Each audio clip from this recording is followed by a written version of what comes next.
प्रभू श्रीरामाचा अवमान केल्याप्रकरणी आज ठाणे शहरात भाजप युवा मोर्चा आणि हिंदू संघटनांकडून तीव्र निषेध आंदोलन करण्यात आलं. राष्ट्रवादी काँग्रेसचे अध्यक्ष शरद पवार यांच्या उपस्थितीत घडलेल्या या प्रकाराचा विरोध करत आंदोलनकर्त्यांनी रंगोबापूजी चौक येथे संतप्त प्रतिक्रिया व्यक्त केल्यात.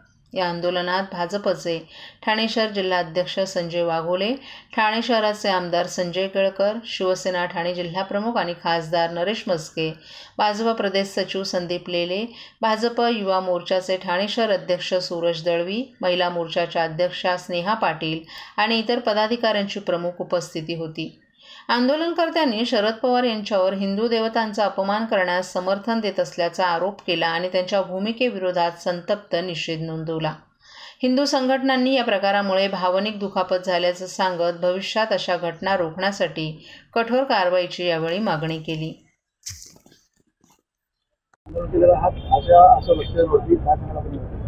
खरं म्हणजे काही गोष्टी ज्या आहेत याच्यामध्ये अजेंडा पण असता कामा नये, राजकारण पण असता कामा नये. हिंदू देवदेवता, आमचे राष्ट्रपुरुष याच्या सगळ्या पलीकडे या सगळ्या आपल्या भक्तीची आणि श्रद्धेची स्थान आहे. आणि एक माणूस व्यासपीठावरनं प्रभू रामचंद्र समर्थ सगळ्यांचीच शाब्दिक विटंबना करतो आणि उघड्या डोळ्यांनी ही माणसं बघत बसतात. ते काय चाललं काय?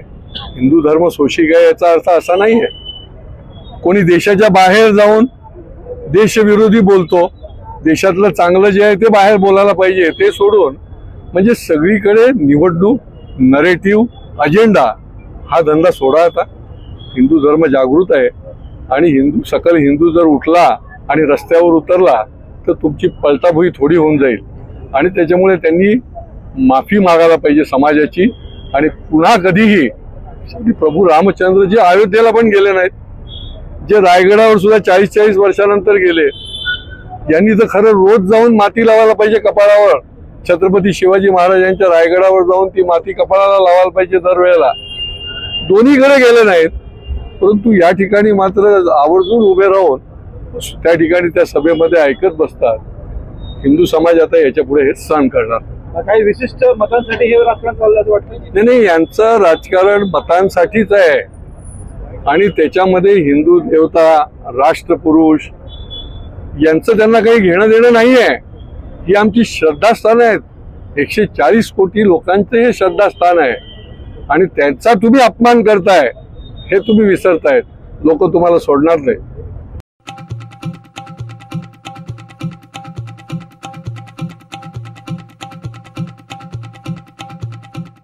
CP Goenka International School, nurturing talent at young age for scholastics, sports and performing arts in global perspective. Proud to have world toppers and country toppers in 10th standard Cambridge examinations.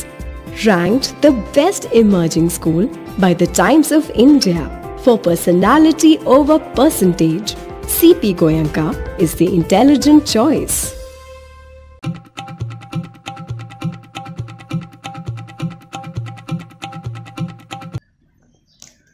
राज्यातील सर्वधर्मीय 60 वर्ष किंवा त्याहून अधिक वयाच्या ज्येष्ठ नागरिकांची तीर्थक्षेत्रांना भेट देण्याची इच्छा पूर्ण करण्यासाठी मुख्यमंत्री तीर्थदर्शन योजना सुरू करण्यात आली आहे.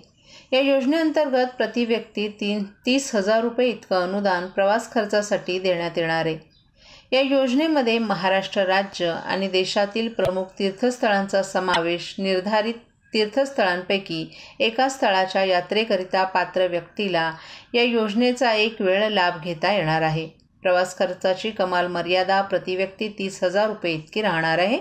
यामध्ये प्रत्यक्ष प्रवास, भोजन, निवास आदी सर्व बाबींचा समावेश असेल. या योजनेचा लाभ राज्यातील 60 वर्ष वय आणि त्यावरील ज्येष्ठ नागरिकांना मिळू शकेल. लाभार्थी महाराष्ट्र राज्याचा रहिवासी असणं आवश्यक आहे. तसंच त्यांचं वय 60 वर्ष आणि त्यावरील ज्येष्ठ नागरिक असावं. लाभार्थी कुटुंबियांचं वार्षिक उत्पन्न 2.5 लाख रुपयांपेक्षा जास्त नसावं. तसंच ज्यांच्या कुटुंबातील सदस्य आयकरदाता आहे ते या योजनेसाठी अपात्र ठरणार आहेत. ज्यांच्या कुटुंबातील सदस्य नियमित कायम कर्मचारी म्हणून सरकारी विभाग, उपक्रम, मंडळ, भारत सरकार किंवा राज्य सरकारच्या स्थानिक संस्थेमध्ये कार्यरत आहेत किंवा सेवानिवृत्तीनंतर निवृत्तीवेतन घेत आहेत, असे सदस्य पात्र ठरणार नाहीत. तथापि 2.5 लाख रुपयांपर्यंत उत्पन्न असलेले, बाह्य यंत्रणेद्वारे कार्यरत असलेले कर्मचारी, स्वयंसेवी कामगार आणि कंत्राटी कर्मचारीही पात्र ठरणार नाहीत. जे अर्जदार मागील वर्षात लॉटरीत निवडले गेले होते परंतु प्रवासासाठी आमंत्रित करूनही त्यांनी प्रवास पूर्ण केला नाही, अशा माजी अर्जदारांना देखील या योजनेत पात्र ठरवलं जाणार नाही. अर्जदार प्रवाशांना खोटी माहिती देऊन किंवा कोणतीही तथ्य लपवून अर्ज केलाय, ज्यामुळे तो किंवा ती प्रवासासाठी अपात्र ठरते, तसंच त्याला आणि तिला कधीही या योजनेच्या लाभांपासून वंचित ठेवता येईल.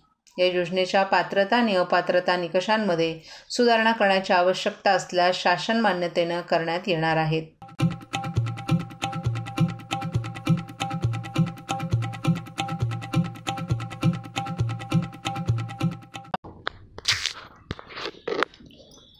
राज्याचे उपमुख्यमंत्री देवेंद्र फडणवीस यांनी केलेलं "आम्ही शिवाला मनवणारे आहोत, विषही पिऊन जिवंत राहतो" या वक्तव्यानंतर राज्यातील जनतेचं लक्ष वेधलं गेलं आहे. फडणवीस यांनी या विधानातून मराठा आरक्षणासह इतर महत्त्वाच्या प्रश्नांवर आपले विचार मांडले आहेत. 2014मध्ये राज्याचे मुख्यमंत्री म्हणून कार्यभार सांभाळताना फडणवीस यांनी मराठा समाजाच्या हितासाठी अनेक निर्णय घेतले.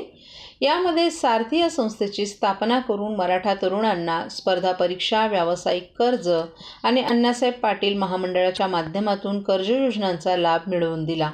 तसंच मराठा समाजाला आरक्षण मिळवून ते टिकवण्यासाठीही त्यांनी प्रयत्न केले. तथापि सध्याच्या उपोषणकर्ते मनोज जरांगे यांनी मराठा आरक्षणाच्या मुद्द्यावर फडणवीस यांच्यावर टीका केली होती. परंतु फडणवीस यांनी यावर संयमानं प्रतिक्रिया देत आपले कार्य प्रामाणिकपणे केले असल्याचं सांगितलं. विरोधकांनी अनेकदा आव्हानं निर्माण केली असली तरी फडणवीस यांनी सर्व संकटांना सामोरं जात राज्याच्या हिताचे निर्णय घेतलेत. फडणवीसांनी उपमुख्यमंत्रीपदाची शपथ घेताना दिलेलं आश्वासन आजही कायम असून त्यांनी राज्यातील जनतेच्या सेवेसाठी आपलं कार्य निष्ठेनं सुरू ठेवलं असल्याचं सांगितलं.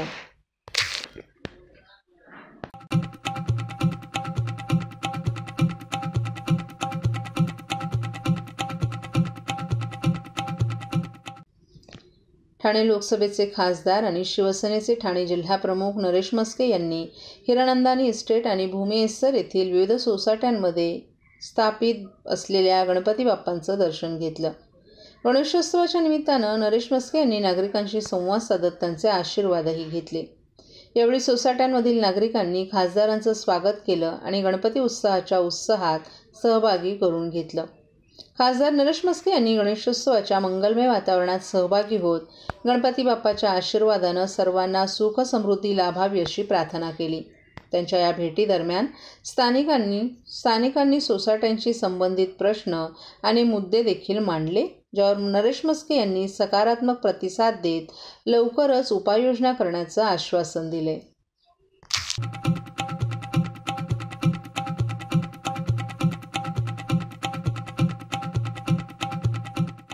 महाराष्ट्रातील भगिनींना आधार देणारी राज्य शासनाची मुख्यमंत्री माझी लाडकी बहीण योजना. या योजनेअंतर्गत अल्प उत्पन्न गटातील 21 ते 65 वयोगटाच्या भगिनींना मिळणार दरमहा 1500 रुपयांची मदत. अर्ज करण्यासाठी 31 ऑगस्ट 2024 पर्यंत मुदतवाढ. कुटुंबाचं वार्षिक उत्पन्न 2.5 लाख रुपयांपेक्षा कमी असलेल्या महिला पात्र.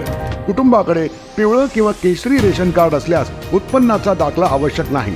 पांढरं रेशन कार्ड असेल किंवा रेशन कार्ड नसेल तर कुटुंबाचं वार्षिक उत्पन्न 2.5 लाखांपेक्षा कमी असल्याचा दाखला आवश्यक.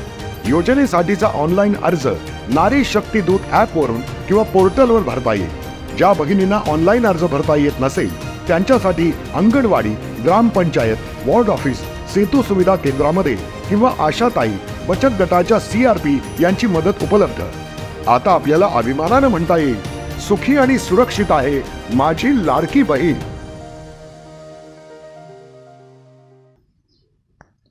प्रत्येक वेळी विदेशात गेल्यावर आपल्या देशातील जनतेची बदनामी करणं हे विरोधी पक्षनेते राहुल गांधी यांची भूमिका कायम राहिली आहे. आज काँग्रेसचा आरक्षण विरोधी चेहरा समोर आलाय. आरक्षण रद्द करण्याची काँग्रेसची भूमिका असल्याचं त्यांनी बोलून दाखवलंय. पोटात जे असतं ते ओठात आलंय, अशी टीका मुख्यमंत्री एकनाथ शिंदे यांनी राहुल गांधी यांच्यावर केली आहे. मुख्यमंत्री एकनाथ शिंदे यांनी पत्रकारांशी संवाद साधताना राहुल गांधी आणि काँग्रेसवर टीकास्त्र सोडलं. काँग्रेसनं बाबासाहेबांना धोका दिला, त्यांना धोका देऊन पराभूत केलं. जे बाबासाहेबांना धोका देऊ शकतात ते आरक्षणाला कधीही धोका देऊ शकतात, असंही मुख्यमंत्र्यांनी सांगितलं. बाबासाहेब नेहमीच सांगायचं की काँग्रेस हे जळकं घर आहे. बाबासाहेबांना जो काही अनुभव होता त्याच्यातून ते विचार मांडत होते. मात्र याचा निषेध करावा तेवढा थोडा आहे. बाबासाहेबांनी संविधानानं दिलेले जे आरक्षण आहे हे आरक्षण कायम राखण्यासाठी महायुती सरकार, NDA सरकार, राज्य सरकार आणि केंद्र सरकार या आरक्षणाच्या पाठीशी आहे. आरक्षण रद्द करण्याची हिंमत जो करेल त्याच्या विरोधात केंद्र आणि राज्य सरकार उभे राहील. ज्यांना आरक्षण मिळाले त्यांना काँग्रेसचा खरा चेहरा कळलं असेल. लोकसभेमध्ये याच लोकांनी संविधान बदलणार हे फेक नरेटिव्ह पसरवलं. बाबासाहेबांनी संविधानात दिलेलं आरक्षण रद्द करणार असल्याचं आता लोकसभेच्या निकालानंतर हे लोक बोलत आहेत. राहुल गांधी हे काँग्रेस पक्षाचे प्रमुख आहेत, विरोधी पक्षनेते आहेत. त्यांनी देशाची बदनामी करणं, आपला देश मागे आहे आणि इतर देशाचा उदो करणं हे कुठलं देशप्रेम, ही कुठली राष्ट्रभक्ती याचा निषेध करावा तेवढा थोडंच असल्याचं मुख्यमंत्र्यांनी सांगितलं. एकीकडे पंतप्रधान नरेंद्र मोदी देशभक्तीविषयी बोलतात, तर दुसरीकडे देशाचा अपमान करणारं वक्तव्य राहुल गांधी यांनी केलं आहे, म्हणून आपण त्यांचा निषेध करत असल्याचं त्यांनी सांगितलं.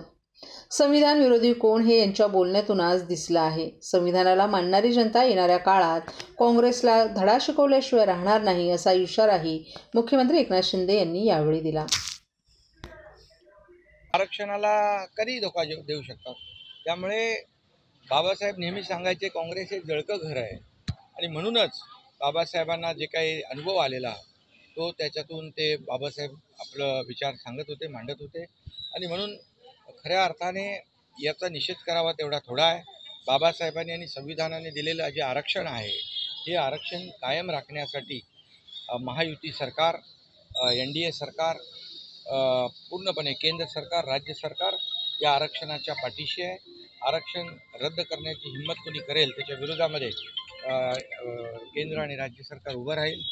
खरं म्हणजे आता ज्यांना आरक्षण मिळालं आहे त्यांना खरा चेहरा काँग्रेसचा कळला असेल की लोकसभेमध्ये याच लोकांनी फेक नरेटिव्ह पसरवून संविधान बदलणार, त्याच बाबासाहेबांच्या संविधानाने दिलेलं आरक्षण रद्द करणार हे जेव्हा या लोकसभेच्या निवडणुकीनंतर बोलतायत, याचा अर्थ काँग्रेसचा आरक्षण विरोधी खरा चेहरा आज जनतेसमोर आलेला आहे आणि म्हणून याचा निषेध मी करतो, याची निंदा करतो आणि या आरक्षणाला जे कोणी हात लावतील त्यांच्या विरोधामध्ये केंद्र आणि राज्य सरकार उभा ठाकेल.